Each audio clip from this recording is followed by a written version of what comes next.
오늘도 놓치지 말고 꼭 알아야 할 뉴스들 준비했습니다. 스픽스가 콕 집어주는 뉴스, 스콕스. 전 시사평론가 김성환입니다. 제 앞에 김민하 평론가, 빙긋 웃는 김민하 평론가 나와 계십니다. 안녕하세요. 안녕하십니까. 네. 왜 그러시죠? 아니요. 이 좋아서. 방송에서 이렇게 침묵이 들어가면 불안해진단 말이죠. 아, 그렇지. 내가 불안을 일부러 조성하기 위해서. 아, 그것도 계획적이었다. 아, 그렇지. 원래 이게 그 방송에서는 잠깐의 침묵도 필요하거든요. 근데 보통 그러면 난리가 납니다. 근데 뭔가 말을 해야 될 것 같고. 아, 그렇지. 수근수근하고. 막 블랭크 들어가면 큰일 나지, 그거. 그렇죠. 큰일 난다고들 생각하기 막아뜨면. 때문에. 네. 난리 알겠습니다. 나는 거예요, 그러면. 말 안 뜨게 해줘서 고맙습니다. 오늘은 진짜 할 얘기가 많죠. 할 얘기 많기도 하고 또 굉장히 중요한 얘기를 저희가 해야 되기 때문에 다른 사족은 빼고 바로 소식으로 들어가 보도록 하겠습니다. 일단 먼저 신문 1면부터 쭉 보여주십시오. 자, 한중일 대화복원 북핵 해법엔 한일 대 중국 이렇게 했는데요. 한중일 정상회의 열었다는 사실은 아마 알고 계실 거예요. 근데 북핵 해법, 비핵화 문제에 있어서는 한국과 일본은 이해관계가 일치했지만 중국은 달랐다. 다만 이제 동아일보는 한중일 대화복원이라고 하는데 의미를 부여해서 제목의 앞쪽 부분은 한중일 대화복원 이렇게 해서 제목을 달아놨습니다. 일면 머리에 있고요. 그 다음에요. 조선일보입니다. 지금 노란색은 한중일 회담 날 북한 위성 쐈다 이 부분에다가 저희가 칠해놓긴 했는데요. 그건 좀 이따 다시 한번 말씀드리고요. 한반도 비핵화 5년 전보다 후퇴한 한중일. 이 조선일보가 늘 입이 삐뚤어져 있는 줄 알았더니 이번에는 입은 좀 삐뚤어져 있지만 말은 바로 하지 않았나 이런 생각을 제가 김윤하 평론가한테 방송 들어오기 전에 얘기를 했잖아요. 근데 조선일보가 오늘은 지면이 좀 다르긴 하더라고요. 그죠? 어떤 점에서 다르다고 생각하셨습니까? 또 그렇게 물어보니까 이상하잖아, 내가. 네? 아니, 이제 그걸 설명을 이제 해야 되니까 또 우리 근데 구독자들한테 정확하게 표현을 했더라고, 오늘은. 왜냐하면은 마사지를 굉장히 열심히 잘하는데 이번 한중일 정상회의 때 북한 비핵화 문제가 굉장히 중요한 이슈 중에 하나였는데 결국은 비핵화 문제에 대해서 각자 따로 자기 할 말만 하고 끝냈다는 거 아니에요? 근데 그 부분에 대해서 조선일보가 일단 표현은 되게 정확하게 해놨더라고요. 그러니까 그걸 좀 뭉그러뜨리거나 좀 시각을 좀 다른 방향으로 비틀거나 이럴 것 같았다는 생각이 들었는데 그렇지는 않았다 이런 의미에서 얘기했던 거예요. 내가 왜 이렇게 구구절절 해명하고 설명하고 있지? 내가 무슨 생각으로 얘기할 거라고 생각했어요. 그래서 그걸 물어본 거죠. 그러니까 어떤 생각이냐. 네. 다양한 게 있을 수 있는데 어떤 거를 얘기한 거냐 이렇게 김민하 물어본 거죠. 평론가한테 말렸어. 일단 조선일보 다시 한번 보여주십시오.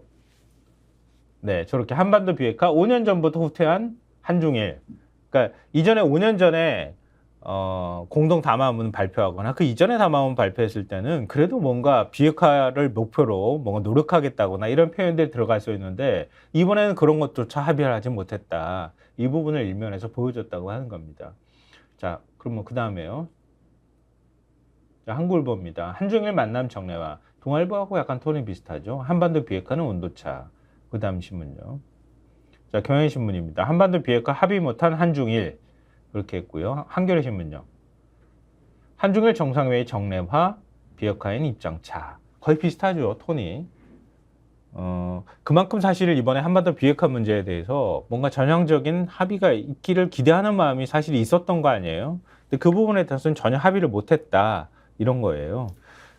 그러니까 전통적으로 한중일 회의를 하면은 지금 말씀하신 대로 북한을 중심으로 한 한반도 비핵화에 대해서 어떤 입장 표명을 할 거냐가 네. 늘 가장 우리 입장에서는 가장 중요한 의제인데 네. 지금까지는 말씀하신 대로 한반도의 완전한 비핵화가 목표라든지 한반도의 완전한 비핵화를 위해서 노력한다든지 이런 내용이 네. 항상 담겨왔습니다. 네. 근데 이번에는 그런 내용이 합의의 형태로 담기지 않고 여기서 재미있는 거는 각자 하고 싶은 얘기를 하고 끝났다는 거예요. 마치 그런 것처럼 됐다는 겁니다. 그래서 그러니까 합의를 하지 못하니까 그냥 병기를 해버리고 말았다는 거잖아요. 그래서 한국은 북한 비핵화의 중요성을 강조를 했고 그다음에 이 일본의 경우엔 일본도 납치자 문제 해결이라고 하는 거를 계속 강조하는 자기네 이슈가 있는 거지 않습니까? 그 납치자 해결의 중요성에 대해서 강조를 하고 억지로 끼우는 거지 사실은. 그다음에 중국의 경우에는 이 영내 평화와 안정이라는 늘 또 하는 얘기가 있어요. 근데 원래 이 세 가지 요구는 납치자 문제 해결이라는 것도 사실 북한에 대한 요구고 일본의 경우에는 그리고 영내 평화 안정이라는 것도 중국의 요구도 북한에 대한 거지 않습니까? 영내 평화 안정은 사실 원래 해치는 주체는 북한이거든요. 예. 근데 이번에는 영내 평화 안정을 해치는 게 북한이냐에 대해서는 북한이냐에 대해서는 중국이 그렇다라고 한 거냐 아니냐의 지금 해석의 여지를 지금 둔 것처럼 돼버린 것이고 예. 납치자 문제에 대해서도 이런 식으로 지금 입장이 나온 거는 중국이 명확하게 요거는 북한이 해결해줘야 되는 문제다라고 입장을 동조해 준 게 아니다라고 해석할 수밖에 없는 거예요. 이렇게 각자 입장이 나왔다는 거는. 그래서 결론적으로는 중국이 요 한중일이라는 틀 안에서 뭔가 합의하려는 노력을 별로 안 했다.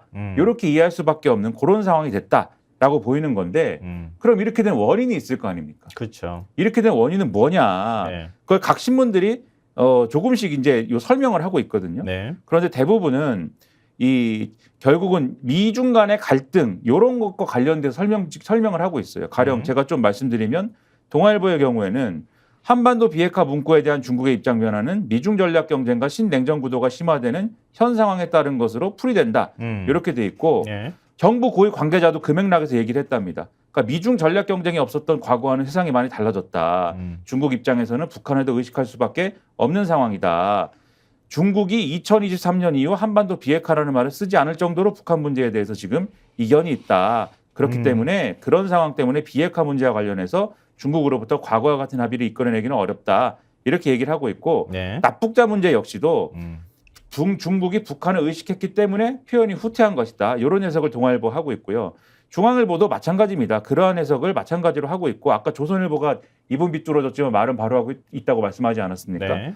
조선일보도 사실 뭐 전 정권 얘기나 이런 거 하지 않을까 저도 예상을 했는데 조선일보 뭐라고 하고 있냐면 이런 과거 사례와 달리 이번 회의에서 한반도의 비핵화란 기본 원칙 목표에 대해서도 3국이 합의하지 못한 것은 중국의 북한 감싸기가 예전보다 심해졌다는 방증이다.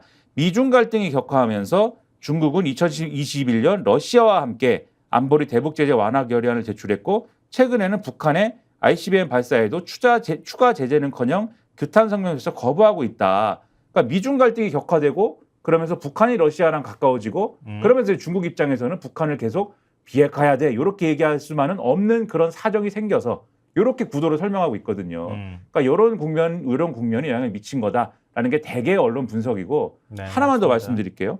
경향신문의 경우에는 네. 윤석열 정권의 이 정책적 태도에 대해서도 지적을 하고 있어요. 네. 그건 뭐냐면 윤석열 정권이 한일 관계 개선, 한미일 밀착 강화를 강조하면서 상대적으로 중국과 멀어졌고 이런 삼국 연대를 중국은 경계해 왔기 때문에 이런 맥락에서 특히 경색된 한중 관계가 이런 입장에 영향을 미친 거다라고 지적을 하고 있습니다. 내가 할 얘기를 다 해버렸어. 내가 하려고 이렇게 준비해놨는데 내 것까지 다 얘기해가지고 역시 김민하 평론가 너무 열심히 준비해가지고 깜짝 놀랐습니다. 놀라실 것까지는 없지 않나요? 아, 뭐 늘 그랬으니까. 하여튼 이게 그동안에 윤석열 정부가 계속 해왔던 것처럼 한미일 북중러 구도를 만들면은 결국은 우리 안보 불안이 심화될 것이다, 심화할 것이다 이런 우려를 했었던 거잖아요. 근데 뭐 과감 없이 뭐 대담하다고 해야 되나, 아니면 무모하다고 해야 되나, 너무 지나치게 그냥 그쪽으로 확 기울어져 버렸잖아요. 그래서 예전에는 한미일 군사 연습이나 훈련도 안 했잖아요. 일본을 빼놓고 하는 그런 모습들을 많이 보였는데 이제는 뭐 독도근방 해상에서도 그냥 다 훈련을 해버리잖아요.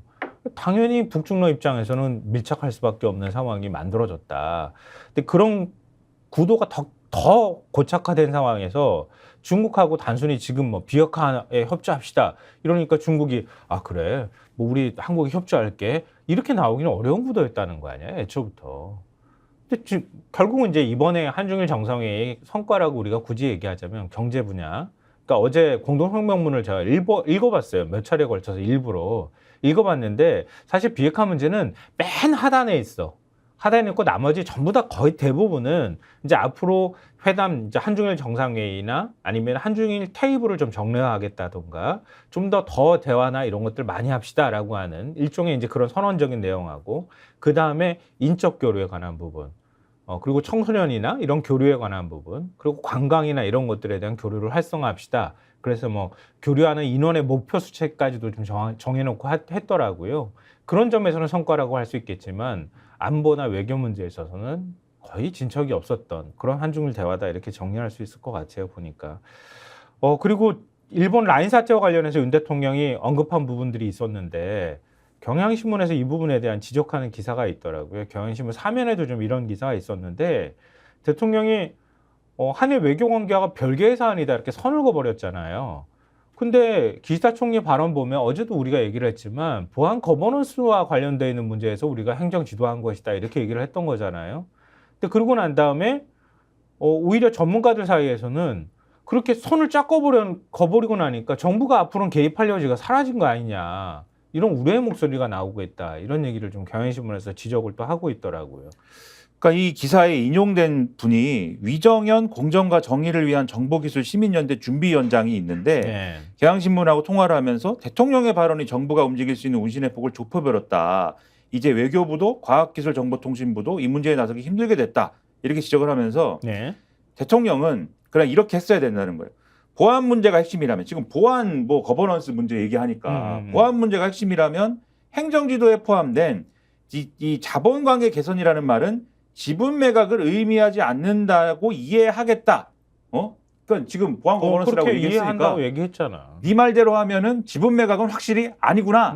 이렇게 딱 방점을 찍고 갔어야 되고 그 발언에 대한 기시다 총리의 명확한 답변이 나왔어야 된다.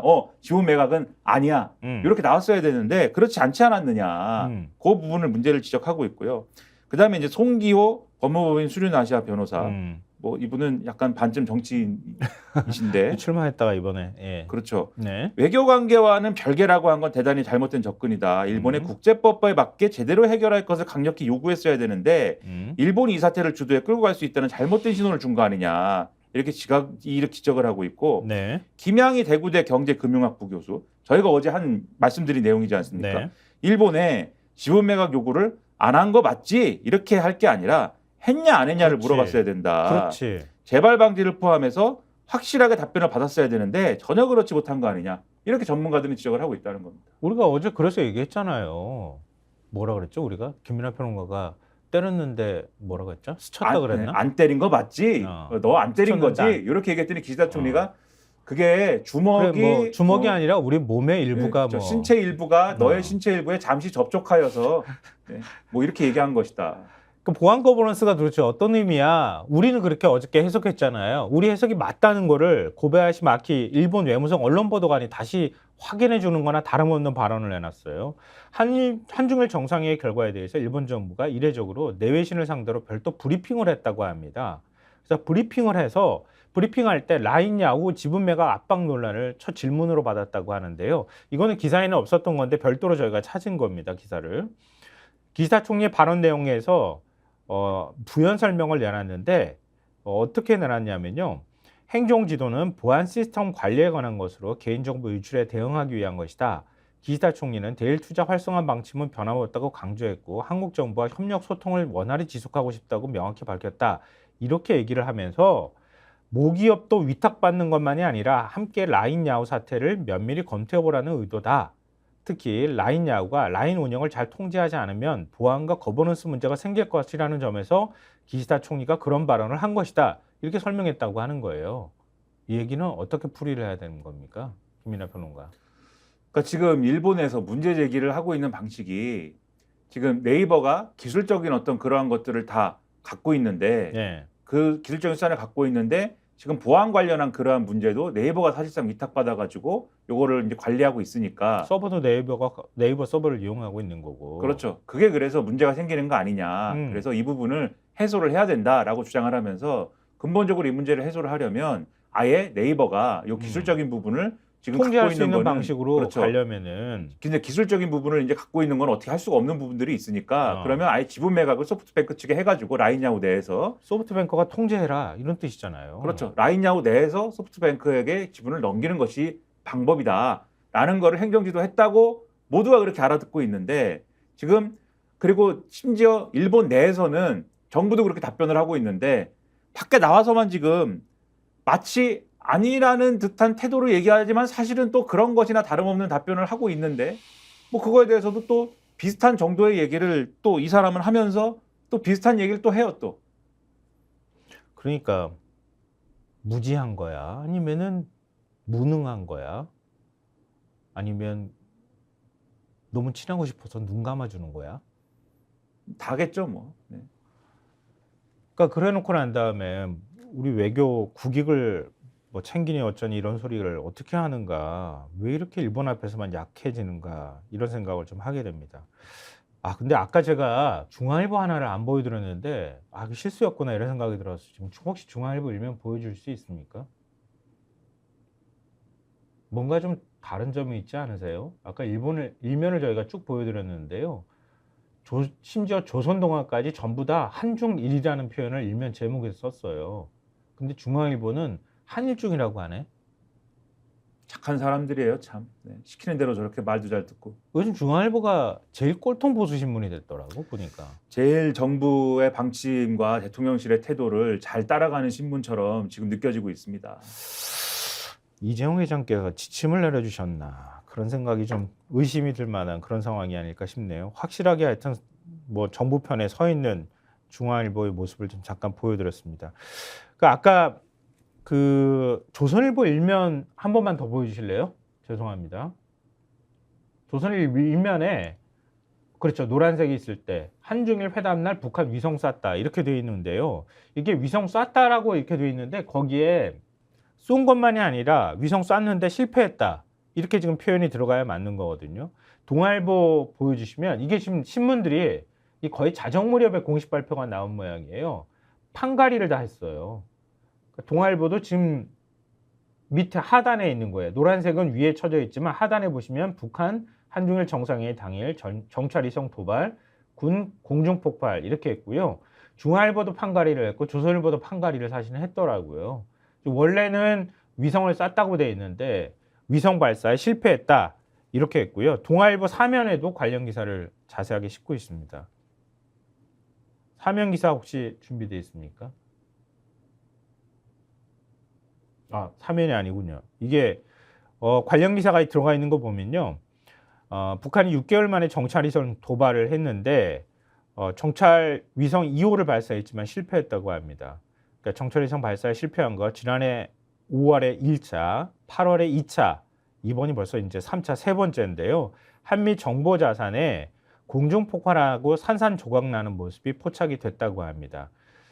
지금 밤에 원래 일본한테는 위성 발사한다고 통보를 해줬잖아요, 북한이.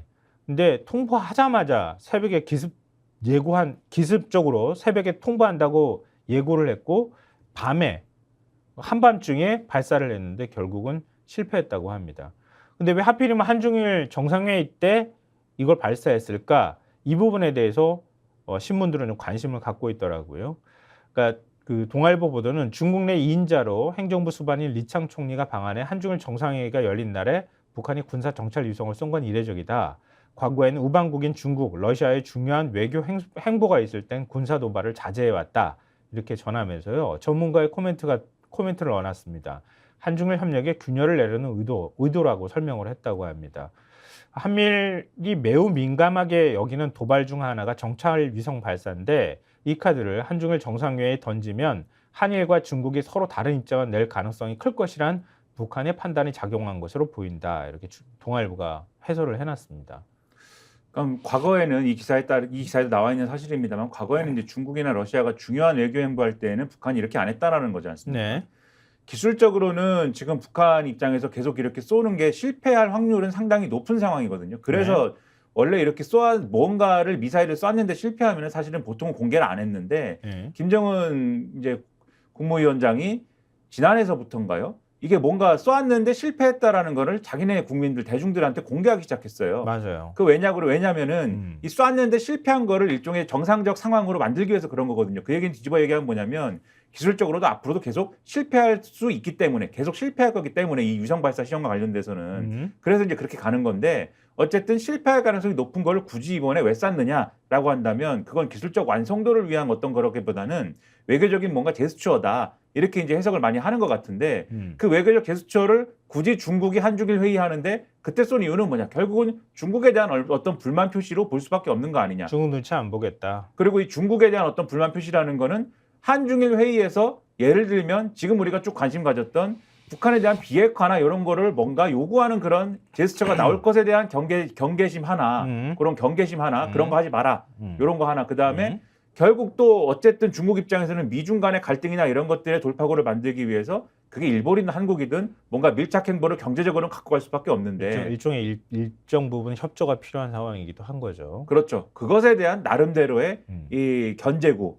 그래서 이쪽으로 가까워질 거면 우리도 있어라고 하는 네, 견제구를 한 번 더 던진 거 아니냐. 그래서 사실 중국 입장에서는 북한의 비핵화를 더 강하게 요구하기가 어려운 처지라는 게 여기서도 드러나는 거 아니냐. 이렇게 봐야 되겠죠.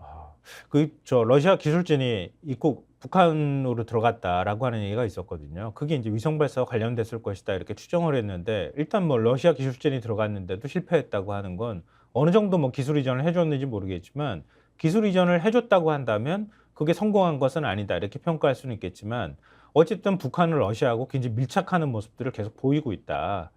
그러니까 과거부터 사실 북한은 러시아하고 중국 사이에서 왔다 갔다 했거든요. 그리고 전략적 이익을 취하는 이런 방향으로 갔단 말이에요.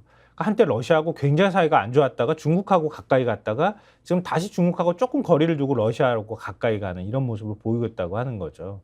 그러니까 북한은 선택지가 사실은 있는 거죠. 어찌 보면. 그러니까 그런 면에서 중국이 일정하게 한계가 있는 것 아니냐 개입하는데 또 지금 김민하 평론가가 얘기했던 것처럼 양쪽을 다 신경 써야 되는 상황이니까 이번에 어찌됐든 간에 그러니까 북한한테 자극할 만한 것들을 만들고 싶지 않았다고도 볼 수 있겠다 이런 생각이 들기도 합니다. 그리고 동아일보 사설에도 이런 부분을 지적을 하고 있는데요. 일단 북한의 의도는 그런 것이다. 저희가 말씀드렸던 맥락에서 같은 얘기들을 언급을 했고요. 그러면서도 지금 이번에 한중일 정상회의 때 비핵화 문제 각자 뭐 언급만 하고 말았던 부분에 대해서 이렇게 표현을 해놨습니다. 한일 대 중국 대립구도는 정상회의 뒤 채택된 공동성명에서도 나타났다. 성명은 한반도 문제와 관련해 영내 평화와 안정, 한반도 비핵화, 납치자 문제에 대한 입장을 각각 재강조했다고 했다. 그간 삼국회의 때마다 지지를 표명했던 한반도 비핵화마저 이번에는 어떤 합의도 이루지 못한 채 각자 주장을 되풀이했음을 드러낸 것이다. 이에 따라 공동성명이 당면 안보 현안을 배제하거나 뒷순위로 미룬 맥 빠진 성명이 된 것도 사실이다. 그러면서도 이런 한계에도 한중일 정상회의 보고는 필요하다. 한중일 협력 외교가 중요하다. 그러니까 한미일 협력을 통한 대북 억제 못지않게 북한발 위기를 관리하기 위한 한중일 협력 외교가 중요하다. 이렇게 또 동아일보가 강조하기도 했습니다. 국민들은 계속 이렇게 얘기했던 거 아니에요? 야권에서도 이렇게 요구했던 거고. 그러니까 말이죠. 근데 그걸 안 했던 거 아니에요? 그동안에. 그렇죠. 뒤늦게 뭘 하는 것처럼 보이는 것도 되게 좀 모양이 이상하다 이런 생각이 듭니다. 한중일 정상회의와 관련돼 있는 소식들은 이걸로 좀 정리가 어느 정도 되는 것 같아요 보니까. 근데 저희가 빨리 정리한다는 게 벌써 55분이 됐는데요. 뒷시간을 이 소식들을 좀 더 저희가 자세히 전해드리기 위해서 앞에서 서두른다는 게 조금 시간을 더 잡아먹었어요. 이 소식이 뭔지 보여드리겠습니다. 한겨레 신문 일면 보여주십시오. 자, 수색 최근 사단장 현장 방문에 물속 들어간 거 보려면 점점점 이렇게 나왔죠. 임성근 사단장이죠. 최상병 삼킨 수중 수색 원했던 정황 더 나와 이렇게 돼 있고요. 그 다음에 오면도 보여주십시오. 수변 수색도 위험 이튿날 태도받고 입수 시찰 간방 교로 이렇게 제목을 좀 달아놨는데요. 이게 어떤 내용입니까? 좀 저희가 그 한겨레 TV에서 보도한 내용을 기초로 해서 한겨레 신문이 이 기사를 쓴 거거든요. 지금 저기에 약간 미색으로 표현되어 있던 박스가 있잖아요. 그게 녹취 내용이잖아요. 그걸 김민하 평론가가 설명을 해주시는 사이사이에 저희가 녹취 내용을 좀 들려드리도록 하겠습니다. 예, 말씀해 주십시오. 그러니까 이게 한겨레 TV에서 다큐멘터리의 형태로 만든 겁니다. 그 제목이 고 최상병 죽음의 공동정범인데 공개 자체는 아마 26일에 됐을 것인데 네. 어제 이제 많은 분들이 보셨을 것이고 네. 신문에는 오늘 이 내용을 쓴 거예요. 그래서 방금 보신 이 한겨레 오면에 제목에 이제 수변수색도 위험 이튿날 태도받고 입수시찰 간방교로 이 기사에 이 다큐멘터리에 등장하는 주요 내용이 이제 다 써 있는 건데 이 기사의 이제 핵심은 그 당시의 상황에서 각 이제 이 뭡니까 이 관계자들이 어떠한 대화를 주고받았고 통화 내용이 거기에 어떠한 것들이 수색에 나갔던 포병 대대장들 여러 명하고 그다음에 여단장하고 통화, 그리고 대대장 여단장이 임성근 사단장한테 최상병이 실종되고 숨진 사실이 확인되고 난 다음에 보고하는 내용, 이런 것들이 녹취로 다 지금 남아 있는 거 아니에요. 그래서 그것들을 이제 재구성해서 네. 그 당시 상황이 실체적으로 어땠는지 그런 것들을 이제 따져보겠다라는 내용입니다. 네. 그래서 그 당시에 7월 19일 날 아침 6시 20분께 이제 그러니까 최상병이 실종되기 약 2시간 전에 최상병이 소속된 이 포병 7대 대장 이모 중령이 7여단장 박모 대령의 전화를 받았다는 건데요. 예. 거기에 대해서 제가 네. 얘기하면 트는 거예요. 아. 그거를? 네. 틀어 주십시오. 그 사단장님 너희 한계중대 보신다고 하셨는데 네. 몇 정 들어왔나면 되냐? 그 물속에 좀 들어있는 거 보려면 간방교 일대로 가면 될 것 같습니다. 간방교. 예, 알았다. 시간이 한 9시나 10시 정도 될 거야. 예. 자, 이거 맥락을 좀 설명해 드려야 될 것 같은데요. 자, 그동안에 임성근 사단장은 여단장한테 거기에 수반 수색하는 거는 내가 의견을 제시했을 뿐이다, 지시한 게 아니다, 이렇게 주장을 해왔었잖아요. 근데 지금 여단장이 뭐라고 합니까? 사단장님이 내려오신다고 하는 거잖아요. 와서 점검하겠다고 하는 거잖아요. 그 여단장하고 바로 그 의견 제시를 받았다고 하는, 실제로 거기를 지휘했다고 임성근 사단장이 주장하는 여단장과 거기에 직접 현장에 나가 있는 대대장하고 통화하는 내용이잖아요. 그렇죠. 근데 거기에 보면 사단장님이 너희 한계중대 보신다고 하셨는데 몇 중대로 안내하면 되나? 그 물속에 좀 들어가 있는 거 보려면 간방교 일대로 가면 될 것 같습니다.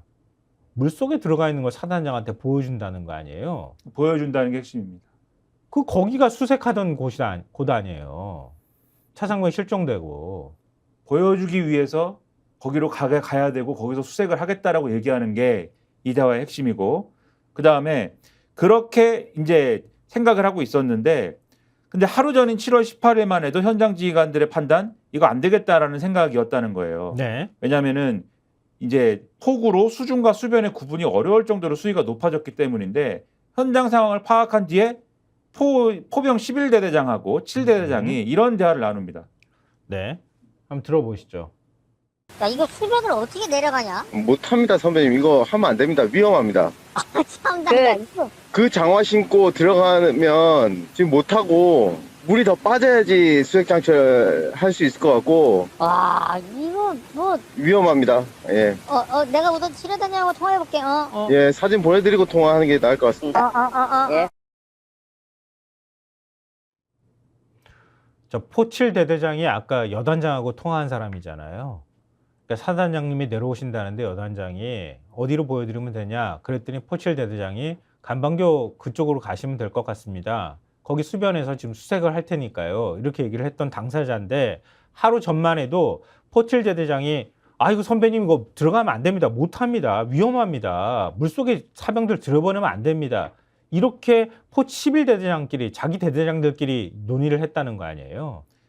그래서 이걸 사진 찍어서 지금 이 사진 보내드리고 통화한다고 하지 않습니까? 네. 실제 사진 찍어가지고 카톡 대화방에 공유를 했습니다. 네. 그리고 7여단장의 메시지가 이제 오는데, 하천 수변 정찰 시 위험한 지역은 도로 정찰 위주로 하라는 내용이에요. 그러니까 물에 들어가지 마라, 이렇게 했는데, 사고 전날 1사단장 다른 부대인 포병 3대대 9중대를 방문을 했습니다. 네. 그런데 이때 사단장이 화가 났다는 대화가 여기저기 등장하기 시작합니다. 네. 그리고 포병 7대대에도 사단장이 화가 났다라는 내용이 사단장님 지시로 정리돼가지고 다시 왔다는 거예요. 그게 전날, 그러니까 최상병이 순직하기 전날, 실종되기 전날 18일 오후 4시 22분에 사단장님 지시가 왔습니다. 그러니까 이게 무슨 얘기냐면, 네. 현장 봤는데 어렵다라고 현장 지휘관들이 판단했어요. 네. 그래서 하지 말자 그랬어요. 하지 말자라고 했는데, 네.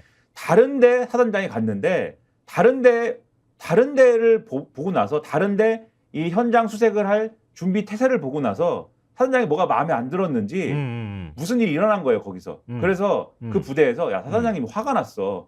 요렇게 수색하면 안 돼.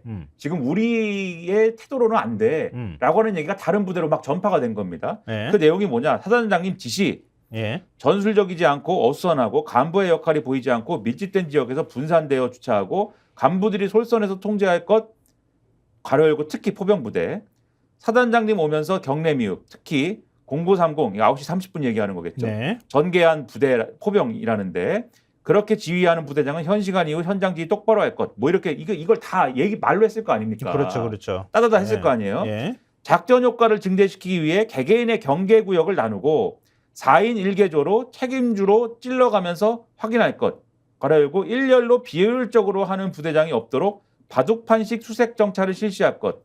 특히 포병이 비효율적인. 그러니까 포병을 계속 지적을 해서 수색을 이렇게 비효율적으로 하지 말고 효율적으로 해야 되고 니들이 정신도 못 차리고 있고 엉망으로 한다. 줄도 못 맞추고 이걸 막 쫀 거죠.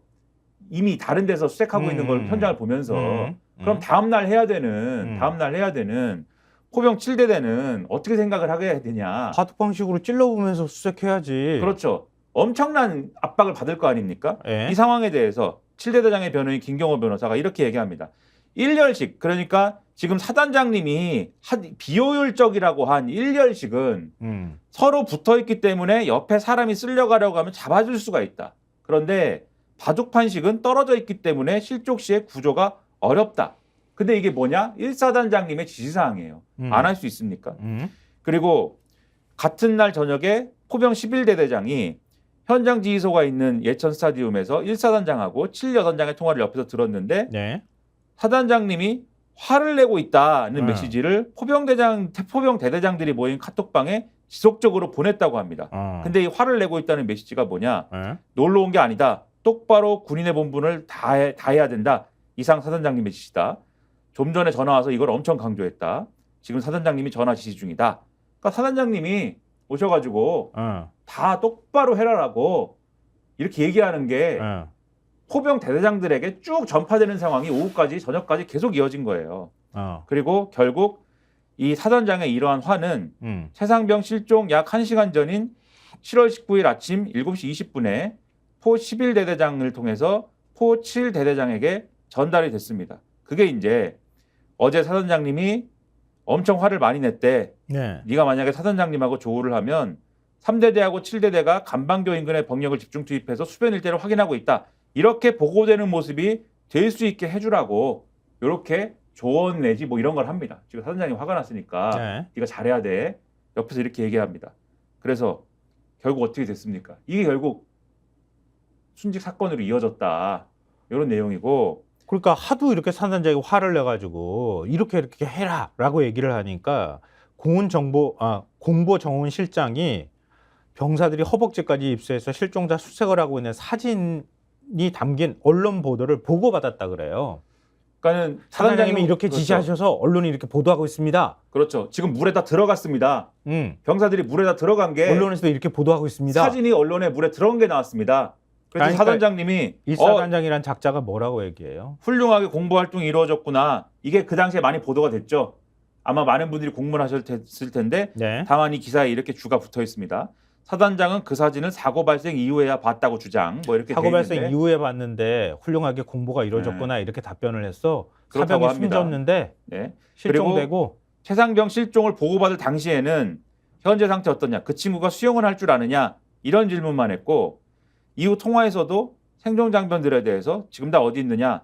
얘들 언론 이런 데 접촉이 되면 안 되는데 하여튼 트라우마 이런 건 나중 문제고 얘들 관리가 돼야 하거든. 이렇게 얘기를 하면서 파장을 축소하는데 급급했다. 그 마지막 요 부분에 대한 녹취록 있죠. 그것도 들려주십시오. 그러면 현재 상태가 어떠냐고.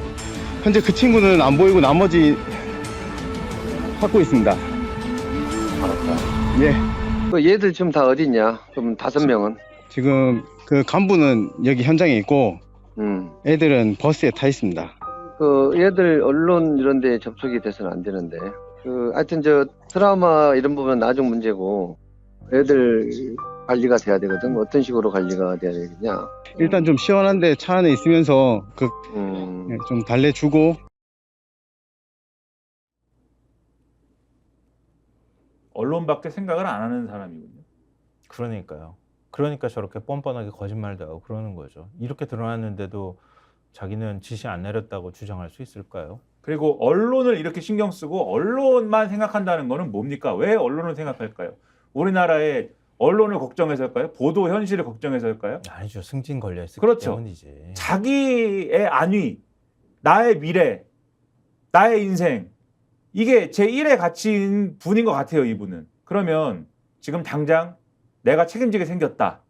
내 장래가 위험하다. 출세길이 막혔다라고 하는 판단이 들었을 때 어떻게 움직였을까? 이런 의심을 안 할 수가 없는 그런 상황입니다. 사실. 네. 무슨 지들이 무슨 해병대에 무슨 명예를 생각하냐. 내가 애초부터 이럴 줄 알았어. 저런 작자가 어떻게 지휘관으로 있냐. 저기 지금 대대장은 사병이 실종돼가지고 막 헐레벌떡하고 막 울상으로 막 대대장들끼리 어떻게 되는 거야. 막 허겁지겁. 저희가 전에 대대장들끼리 통화한 거는 좀 들려드리지는 않았는데 막 거의 울기 직전이었어요. 그렇죠. 그렇게 황급한 상황에서 사단장한테 보고를 한 거잖아요. 사단장님, 이렇게 되는 겁니다. 이렇게 했더니 사단장이 알았다. 애들은 저런 걔네들은 대사는 건강하냐? 쟤들은 몸은 괜찮냐? 어떻게 됐냐? 언론 접촉하면 안 돼. 저런 대사는 드라마나 영화에서나 봤지 현실에서 저런 게 나오리라고는 생각을 안 해봤습니다. 또 어떻게 진짜 저런 사단장을 구하기 위해서 대통령실이 나서고 국가안보실이 나서가지고 지금 이 사단이 벌어진 거라는 거 아니에요? 근데 얼마 전에 저희가 소개해드렸던 적이 있는데 그 7월 19일 날 이 사건이 벌어졌잖아요. 벌어지고 난 다음에 벌어지고 이틀 뒤에 그때부터 대통령실이 움직였다는 게 다 이미 정황이 드러났잖아요. 그러니까 7월 21일, 그러니까 실종되고 이틀 뒤에 대통령실 국가안보실에 파견됐던 김영래 대령이 해병대 수사단으로부터 익사사건 수사 계획서 문건을 받았다는 거잖아요. 그거 어떻게 수사할 거야?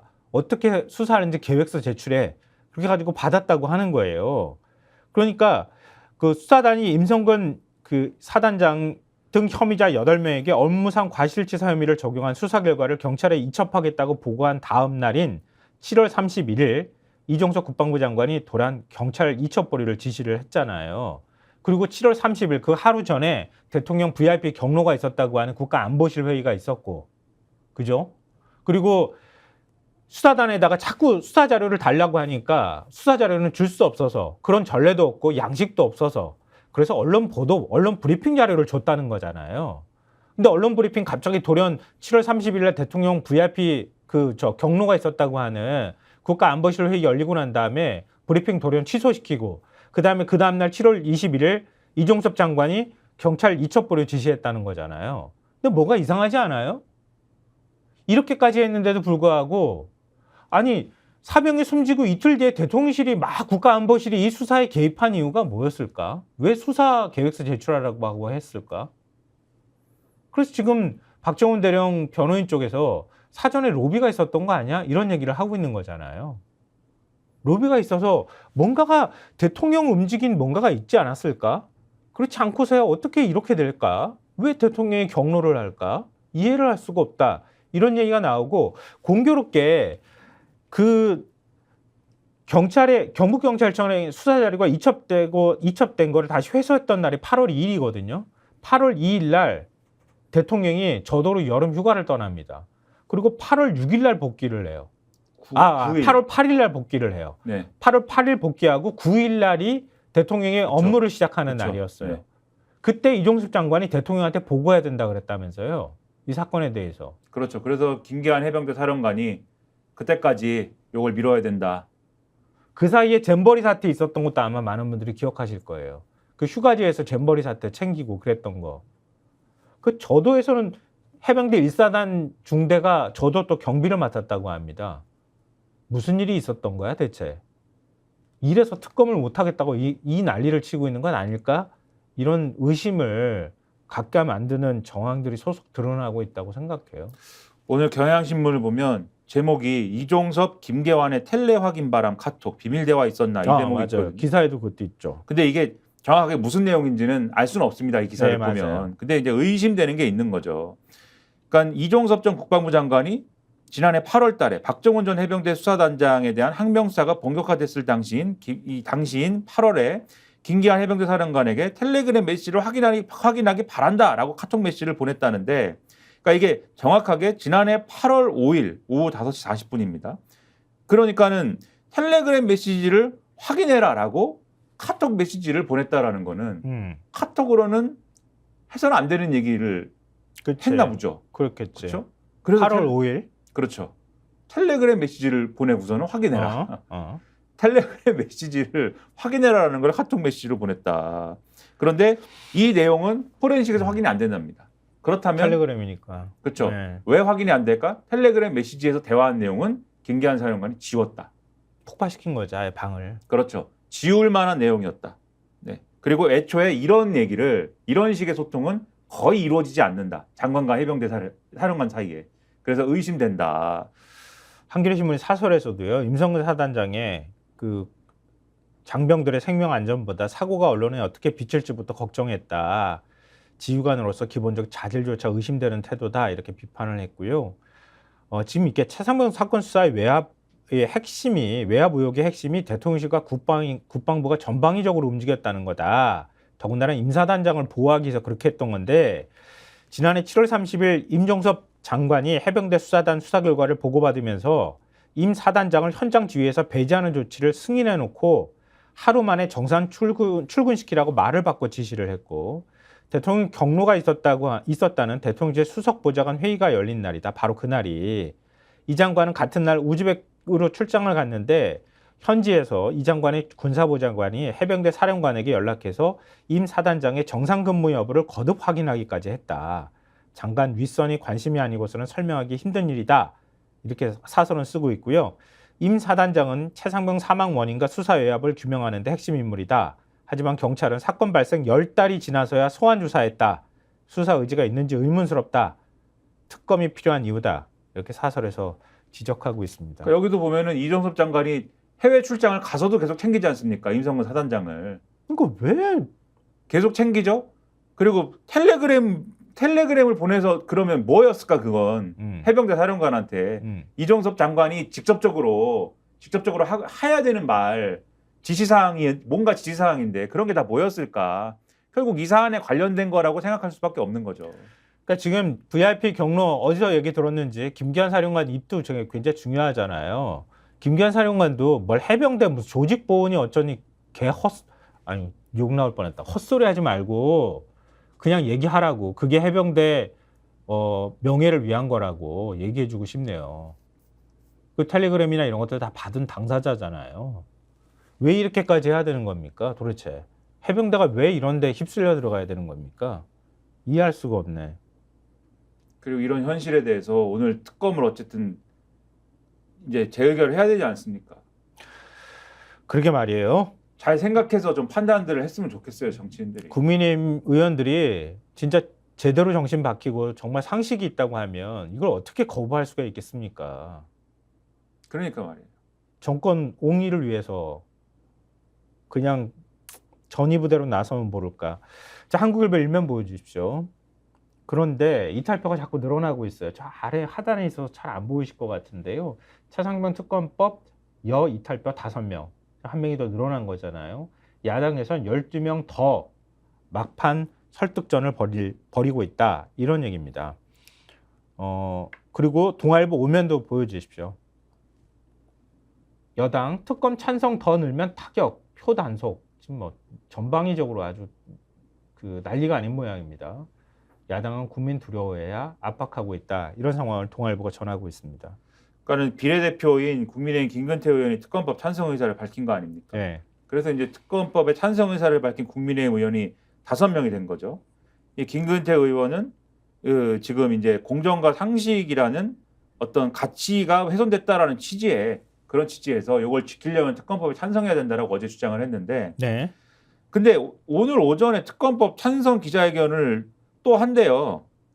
이 동아일보 보도에 의하면은. 네. 그래서 여기서 또 무슨 뭐 그렇게 대단한 무슨 뭐 어떤 폭로나 뭐 이런 걸 하는 건 아니겠지만 입장 발표를 하는 것이기 때문에 네. 이런 것에서 이제 과연 현역 의원들이 추가 영향을 받느냐 이런 걸 봐야 될 텐데, 동아일보 보도에 의하면은 지금 여당은 비상에 걸렸다라고 표현을 하고 있습니다.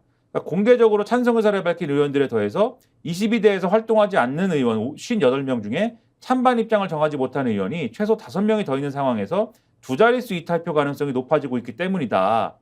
재표결은 비공개 무기명 투표로 진행돼 현장 표단속도 쉽지 않다. 김 의원이 본회의 당일 오전 기자회견을 예고한 것도 추가 이탈표에 영향을 줄 수 있던 전망이 나온다. 이렇게 돼 있고 조선일보 기사를 보면은 추경호 네. 원내대표 등 국민의힘 지도부는 의원들을 개별 접촉하면서 본회의 참석을 독려를 하고 있다. 음. 안 올까 봐. 음. 안 오면 또 문제가 되지 않습니까? 네. 지금 이 기사에 의하면은 찬성표는 물론 본회의 불참자가 속출할 가능성을 배제할 수 없다는 관측도 나온다라고 하면서 국민의힘 관계자가 총선 이후 연락이 잘 닿지 않는 낙선 의원이 일부 있는 것으로 안다. 이렇게 얘기를 하고 있어요. 그래서 원내 부도표단은 지금 1인당 최소 8명씩 담당을 나눠서 본회의 참석을 독려하는 전화를 지금 돌리고 있다. 8호 담당자네. 그렇죠. 이렇게 돼 있거든요. 이런 상황 심상치 않다. 그리고 여당에서 사실 지금 부적절하게 여당 의원들이 나서가지고 뭐 경로하면 안 되냐? 자꾸 이런 얘기 하지 않습니까? 경로할 수도 있지 사람이. 이렇게 얘기를 하고 있는데 네. 지금 동아일보 같은 경우에는 사설 제목이 대통령 경로한 게 죄냐고 그게 촉발한 모든 호들갑이 문제. 이렇게 쓰고 있어요. 그러니까 이른바 VIP 경로설과 관련돼서 국민의힘 성일종 사무총장이 네. 자꾸 이런 주장을 하는데 네. 지난해 7월 31일 윤 대통령이 주재한 대통령실 회의 이후에 용산 국방부 해병대가 분주하게 움직이면서 이 전 장관 이첩보류 지시했고 수사단 브리핑은 취소됐고 그 직전에 이 전 장관이 대통령실에서 걸려온 전화를 받은 정황이 있지 않느냐. 또 같은 날 대통령 안보비서관은 김기한 해병대 사령관에게 통화를 했고 이틀 뒤 수사단이 경찰에 자료를 넘기자 국가안보실 2차장 공직기강 비서관까지 나서서 국방부 해병대 관계자들과 통화를 했고 자료는 회수됐다. 이렇게 호들갑을 떤 이유를 밝히는 게 외압 의혹 수사의 핵심이다. 그러려면 윤 대통령이 화를 냈는지보다 누구에게 어떤 지시를 했는지 정확하게 확인하는 것이 중요하다.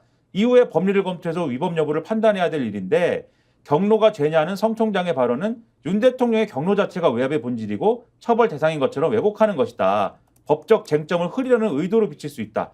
또 성 총장의 말대로 해병대 사단장이 아니라 하급 간부들이 혐의자에 포함된 부분을 윤 대통령이 문제 삼은 것인지도 반드시 진위가 가려져야 되는데 지금 진상을 알고 있을 만한 사람들은 모두 구체적 언급을 피하고 있다.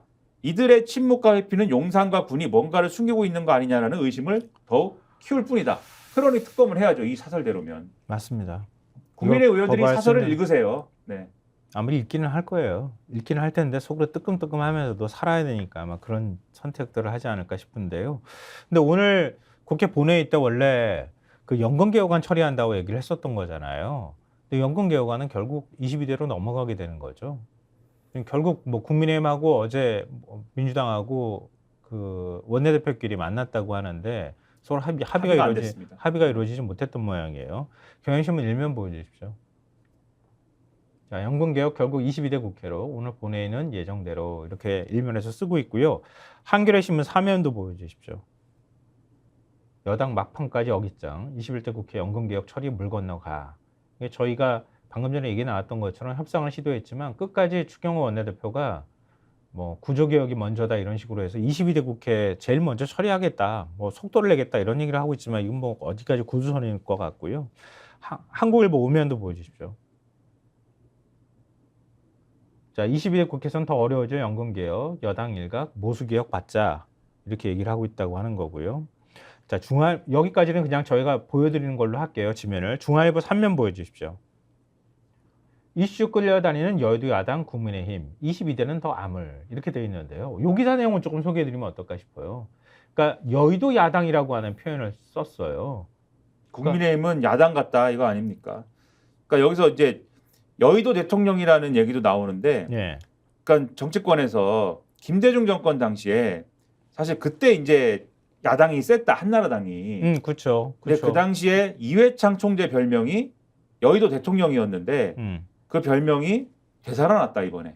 이재명 대표 위세를 표현하는데 그만한 별명이 없어서다 이렇게 지적을 하면서 이 대표의 민주당이 정무 정책 이슈를 주도하면서 국민의힘은 사실상 야당 신세다. 최근에 국민연금 개혁 논의에서 끌려다니는 여권의 모습이 적나라하게 드러났다.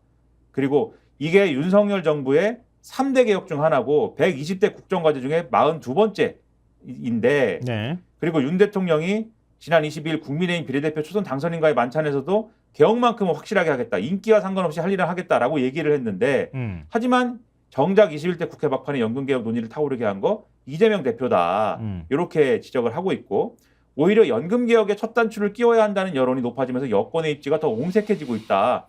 이렇게 지적을 하고 있습니다.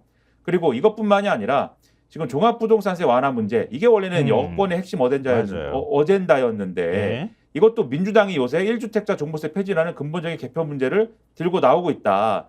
문제는 30일부터 시작하는 22대 국회에서는 국민의힘의 여의도 야당 신세는 더 뚜렷해질 가능성이 높다는 것이다. 그래서 뭔가의 방법이 필요한데 예를 들면 그게 민주당은 반대하지만 여론의 호응이 높은 금융투자소득세 폐지 같은 이슈다라고들 얘기를 하는데 네. 정무위 출신의 한 국민의힘 의원이 이렇게 얘기를 한대요. 당내 모든 관심이 특검법 재표결에만 쏠려 있다. 그런데 금투세와 단톡법 폐지 등 여론 공감 얻을 수 있는 정책 주도해야 된다. 근데 그게 될까요? 뭐 잘 안 되겠죠. 그런데 여론 평가와 관련돼서 조선일보에 오늘 윤희숙 의원 인터뷰가 작게 실렸거든요. 네네. 윤희숙 의원이 지금 모수개혁 찬성하고 있잖아요. 그렇죠. 모수개혁 찬성하면서 이유가 뭐가 됐든 여야가 합의할 기회가 있는데도 거부하면 안 된다라는 취지로 얘기를 하면서 뭐라고 하느냐. 네. 이재명 대표에 대한 평가를 합니다. 이재명 대표가 여당안을 받아들이겠다고 한 거에 대해서 최근 이 대표가 굉장히 프레지덴셜해 보이기 시작했다. 국민의힘은 국민에게 인기 없는 연금개혁을 민주당이 강행하면 점수를 잃을 거라고 생각할지 모르나 장기적으로는 다음 선거에서 민주당이 정당성을 얻을 수 있다. 이렇게 얘기를 했어요. 마찬가지 평가를 하고 있는 겁니다. 네. 이재명 대표가 오히려 대통령 같다. 민주당이 오히려 여당 같다. 이게 어떤 걸 의미하는지를 봐야 될 것이고 하나만 더 말씀드릴게요. 네. 조선일보 오늘 기사를 보면은 이런 기사가 있어요. 이게 지금 이제 연금을 하느냐 마느냐 뭐 이런 거를 얘기를 하면서 본회의를 하느냐 마느냐를 얘기하면서 본회의를 지금 안 하겠다. 왜냐하면 특검법을 처리하기 싫어서 이 조선일보 기사는 특검법 처리하기 싫어서 연금개혁도 안 하고 연금개혁을 안 한다는 얘기가 그래서 하는 거고 결국 본회의를 적극적으로 하기 싫은 거 아니냐 이 얘기를 하는데 이게 연금개혁만 안 하는 게 아니라 민생법안도 지금 다 통과를 못 시키는 거다. 그러면 민생법안은 통과를 시켜야 될 거 아니냐라고 얘기를 하면서 사설도 썼습니다. 이 조선일보는. 여야가 뒤바뀐 듯한 풍경. 그렇죠. 굉장히 감성적으로 사설 제목을 달아놨더라고. 그렇죠. 여야가 뒤바뀐 것 같고 그리고 사설을 하나 더 썼어요. 방패장 반도체법 여야 합의된 민생법은 꼭 처리해야. 근데 이 두 사설과 기사가 겨냥하고 있는 게 민주당한테 민생법안 처리해라 이게 아니에요. 여당하고 국민의힘 뭐 하는 거냐. 민생법안도 처리 안 하고 이 연금도 안 하고 뭐 하는 거냐라고 손가락질을 하고 있다는 거. 보수 언론까지 이러고 있다는 게 뭐냐에 대해서 국민의힘이 한번 생각을 해봐야 됩니다. 그러니까 연금개혁에 대해서는 중앙일보가 또 사설을 쓰기도 했어요. 연금개혁이라기보다는 정책 주도권을 잃고 허둥지둥 국민의힘 여당 맞는가? 이게 사설 제목이에요. 국민의힘이 제 역할을 못하고 있다는 거예요. 그러니까 정부 여당의 역사적 결단으로 남을 수 있는 연금개혁을 야당이 서두르고 여당은 어깃장을 놓는 이상한 상황의 연속이다. 이렇게 얘기를 하면서 뭐 차상배 특검법도 법리를 따지고 눈치만 보다 지금 수세에 몰린 상황이고 해외 직구 정책 혼선은 공매도로 지금 번졌다. 여기서도 여당의 쓴소리는 들리지 않는다. 시중엔 국민의힘이 여의도 야당이라는 우스개가 나온다. 아니한 모습이 반복되면 국민은 진짜 어느 쪽이 여당이고 야당인지 헷갈릴 것 같다. 이렇게 지금 뼈아프게 비판하고 있는데요. 마지막으로 우리 그 칼럼 2개를 소개해드리려고 좀 준비를 해놓은 게 있었거든요. 어떤 거 좀 2개 다 할 시간이 되려나 모르겠네요. 뭐 불장 얘기가 재미있지 않나요? 네, 불장 네. 얘기를 불장하면 주식시장 얘기하실 텐데. 동아일보 정원수 부국장이 쓴 칼럼인데요. 누가 불장을 쓸 것인가 이건데요. 불장이라고 하는 게 뭐야? 처음에 약간 좀 생뚱했어요. 근데 이게 공소장이라고 우리 얘기하잖아요. 공소 제기를 할 때 검사가 쓰는 걸 공소장이라고 얘기하는데 그 반대라면서요. 불기소할 때 불기소 이유를 쓰는 불기소장을 불장이라고 줄여서 부른다면서요. 검사들이 이제 그렇게 얘기를 한다는데요. 그러니까 이게 기소 사안이 아니라고 판단할 때 불기소로 이유를 적은 문서를 남겨야 되는데 불기소장에는 반드시 담당 검사와 수사 결과 처분 이유를 기재를 해야 된다. 그리고 당사자 외에 고소인이나 고발인이 불기소장 볼 수 있고 그 내용에 동의하지 않으면 불복 절차를 제기할 수 있기 때문에 불기소장도 공소장처럼 성적표가 매겨지는 시험 답안지와 같은 거다. 그러면 김건희 여사가 연루된 도이치모터스 주가 조작 의혹 사건 결국 불기소장을 쓰느냐 마느냐가 핵심인데 기소는커녕 소환조차 못한 사건이라는 여권 입장에서 보면은 이미 불기소장을 썼어야 된다. 그런데 수사기간이 모두 4년, 현 정부에서 2년이 넘었는데 불기소장 아직도 나오지 않았다. 그래서 지난 인사는 왜 불기소장 아직까지 쓰지 않느냐에 대한 문책적 인사라고 보는 게 검찰 내부의 대체적 시각이다. 이렇게 지적을 하고 있습니다. 그러면 앞으로 불기소장을 쓸 수 있을까? 사회적 논란이 된 사건의 불기소장은 그동안 예외 없이 공개가 됐는데 김 여사의 불기소장이 작성된다면 그 전문이 그대로 외부로 알려질 것이다. 그리고 특검이 출범을 한다면 가장 먼저 이 불기소장의 적정성부터 살펴볼 텐데 그렇지. 결재권자의 책임도 따지겠지만 아무래도 이걸 직접 다 작성한 담당 검사가 가장 무거운 책임을 져야 되는 구조고 그러니까 담당 검사는 지금 부담이 엄청나게 클 거다. 그렇기 때문에 대면 조사 없이는 공소장도 불기소장도 쓸 수 없다라는 게 수사팀의 일관된 의견이었기 때문에 그래서 이제 지금까지 이게 쟁점이었던 것인데 김 여사가 검찰에서 전후 사정을 설명을 해야 피의자의 주장을 살펴보건대라는 식으로 당사자의 사정을 감안해서 결론을 내릴 수가 있다. 그러니까 이 주장이 이 대면 조사가 필요하다는 주장이 나왔던 거다라고 지적을 하고 있습니다. 그런데 검찰 지휘부는 김 여사 대면 조사 하지 않고 언제 끝날지 모르는 재판 결과 지켜보겠다고 한다. 그러면 검찰로서는 불기소와 기소 사이에서 양자택일이 아니라 법원에서 공소시효가 완성됐다고 판단하면 공소권 없으므로 손쉽게 처분하기를 기대했다고 볼 수 있다. 근데 그러면 공정과 정의가 아니고 비겁한 검찰이다. 네, 이런 내용입니다. 불기소장 쓰고 난 다음에 냅다 그냥 사표 던지고 어디 저 김현장이나 큰 로펌으로 도망치는 거야. 그것도 하나의 방법이 될 것 같은데 누가 도망치는지 좀 한번 봐야 될 것 같고요. 그럼 격노할 겁니다. 이 칼럼 마지막은 이렇게 돼 있어요. 결론을 내려야 한다. 정치적으로 민감하다고 해서 대통령 부인이 연루됐다고 해서 범죄 유무에 대한 판단을 다른 기관에 자꾸 미룬다면 정의와 공정에 대한 의지가 없는 비겁한 검찰이라는 비판을 피하기 어려울 것이다. 불기소장 써봐. 그죠? 빨리 써보라고. 쓰십시오. 네, 빨리 뭐 하십시오. 쓰라고. 빨리. 네. 나중에 타당하지 않으면 탄핵해 드릴 테니까 쓰라고. 검사로 역할 제대로 할 것 같으면은 기소하든가 불기소하든가 결론을 내리란 말이에요. 그죠? 소환 조사하시고. 네. 그러니까 말이에요. 그거 하나도 못 쓰는 째째한 검찰이 뭘 누구를 대고 그 큰 소리를 치고 그러겠어. 네. 여기서 마무리하겠습니다. 네. 처음 시작도 나한테 싱긋 웃어주더니 끝날 때도 그러는데 네, 웃는 나체 침 못 뱉는다. 내가 무슨 침을 뱉어. 네. 알겠습니다. 오늘 고생하셨습니다. 구독자 여러분 고맙습니다. 자, 지금 시사평론가 김성환 김민아였습니다. 고맙습니다. 저희가 얘기할 때 오셔가지고 라이브로 관전하시기 바랍니다. 반드시 주변 사람들 데리고 오시기 바랍니다. 구독, 좋아요, 알림 설정 해주시기 바랍니다. 좀 살려주십시오. 저 좀.